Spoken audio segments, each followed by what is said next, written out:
93% নম্বর পেয়েও অর্থাভাবে বিজ্ঞান নিয়ে পড়া সম্ভব হচ্ছে না ধনপুরের অভাবী মেধাবী ছাত্রী সুপর্ণা দেবনাথের। সুপর্ণার মা অঙ্গনওয়াড়ি কর্মী, বাবা শারীরিকভাবে অসুস্থ হওয়ায় খুঁড়িয়ে খুঁড়িয়ে চলছে তাদের সংসার। এই মেধাবিনীর আর্জি রাজ্যের মুখ্যমন্ত্রী ও কেন্দ্রীয় প্রতিমন্ত্রীর নিকট।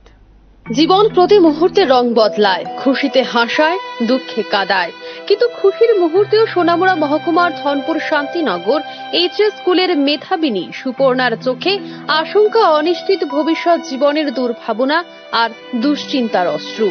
এবছর ত্রিপুরা মধ্যশিক্ষা পর্ষদ পরিচালিত মাধ্যমিক পরীক্ষায় 93% নম্বর পেয়েও নিজের খুশি প্রকাশ করতে পারছে না মেয়েটি। সবকটি বিষয়ে লেটার মার্কস পেয়ে মেয়েটি একাদশে উত্তীর্ণ হয়েছে ঠিকই, কিন্তু সে উঁচু ক্লাসে বিজ্ঞান নিয়ে ভর্তি হতে পারবে না পারিবারিক আর্থিক অনটনের কারণে। পড়াশোনার পাশাপাশি খেলায়, ছবি আঁকায় সবটাই পারদর্শী মেয়েটি। এত সব প্রতিবন্ধকতা সত্ত্বেও সুপর্ণা স্বপ্ন দেখে বিজ্ঞান নিয়ে পড়ার, ভবিষ্যৎ জীবনে ডাক্তার হওয়ার।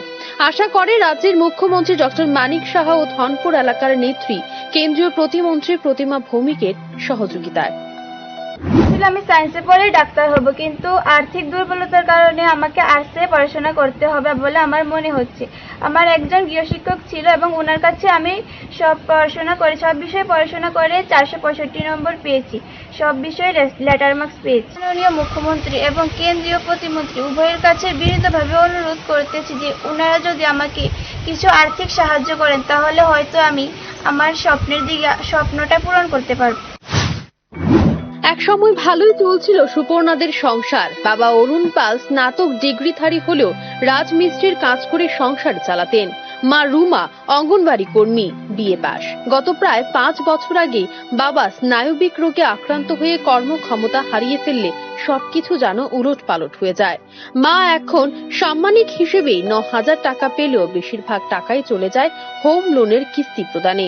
এই অবস্থায় খেয়ে পড়ে বেঁচে থাকাই যখন সুপর্ণাদের জন্য বড় দায়, তখন উচ্চ মাধ্যমিকে বিজ্ঞান নিয়ে মেয়েকে পড়াশোনা করানো অভিভাবকদের কাছে বিলাসিতার নামান্তর।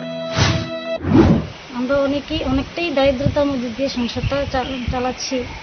তারপর সরকার আমাদেরকে একটা ঘর দিয়েছে, আজ 5 বছর চলছে। মানে টাকা পয়সার জন্য ঘরটা আমরা সঠিকভাবে তুলতে পারছি না, এটা এখনো পড়ে আছে টাকা পয়সার অভাবে।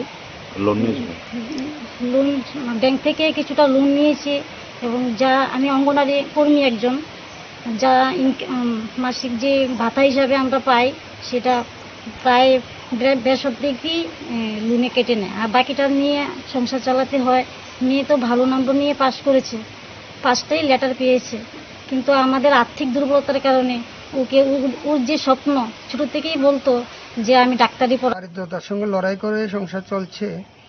তো এখন আমি গৃহশিক্ষককে পড়াতে পারিনি, তারপরে উনি নিজের থেকে পড়িয়েছেন। তেমনভাবে প্রাইভেট একজন মাস্টারের প্রাইভেট খরচও তেমনভাবে চালাতে পারিনি। কিন্তু আমার স্ত্রী বিএ পাস করে আজকে 18 বছর ধরে অঙ্গনওয়াড়ি ওয়ার্কারে আছে। প্রথম 2 বছর 1,000 টাকা করে পেত, তারপরে বাড়তে বাড়তে আজকে এখন প্রায় 9,000 টাকা হয়েছে। তো এখন 9,000 টাকার মধ্যে ব্যাংকে প্রায় 4 লক্ষ টাকার লোন বাবদ এখন 7,000 টাকা কেটে নিচ্ছে। 2,000 টাকা দিয়ে আমার সংসার কোনো মধ্যে ডাল ভাত খেয়ে আমরা এখন দারিদ্রতার সঙ্গে লড়াই করে বেঁচে আছি।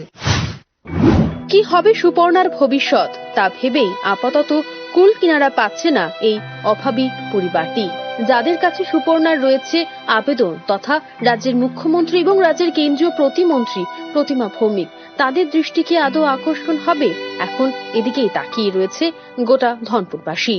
Bureau report, rising Tripura.